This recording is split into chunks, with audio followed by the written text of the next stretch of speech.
Hi friends, நம்ம இப்போ எங்கே கிளம்பிட்டோம்னா கோயிலுக்கு தான் கிளம்பிட்டோம். பஸ்ஸில் ஏறியாச்சு. பஸ்ஸு இப்போ செம்ம ஸ்பீடாக போகுதுங்க.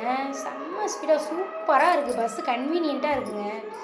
இப்போ வந்துட்டு நம்ம ஸ்டாப்பில் இறங்கியாச்சு. இந்த கோயில் எங்கே லொக்கேட் ஆகிருக்குன்னா முத்தலகுப்பட்டின்றதில் இடத்துல தான் லொக்கேட் ஆகிருக்கு. இந்த கோயில் நேம் ஓதசுவாமி கோயில்னு சொல்லுவாங்க. அந்த கோயில் எப்படி இருக்கும், உள்ளே எப்படி விசேஷமாக இருக்குன்னு சொல்லி நம்ம உள்ளே போய் பார்க்கலாம் வாங்க. இதுதான் இந்த ஓதசுவாமி கோயில். இந்த ஓதசுவாமி கோயில்ன்றது ஒரு சிவன் கோயில்னு சொல்லுவாங்க.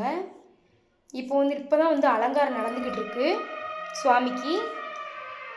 மக்கள் எல்லாரும் அன்னதானத்துக்கு உட்காந்துருக்காங்க. இந்த சாமிக்கு இப்போ தான் சிறப்பு தரிசனம் நடக்குதுங்க. சாமியும் கும்பிட்டாச்சு, நல்லபடியாக சாமி தரிசனம் பண்ணியாச்சு. நெக்ஸ்ட்டு வாழை இலை போட்டாச்சு, தண்ணியும் தெளிச்சாச்சு, சாப்பாடு வச்சாச்சு, அப்பளம் வச்சாச்சு, காய் வச்சாச்சு, முட்டைக்கோஸ் வச்சாச்சு. சாப்பாடு செம்ம சூப்பராக இருந்துச்சுங்க. Very nice. சாப்பிட்டாச்சு, கிளம்பியாச்சு.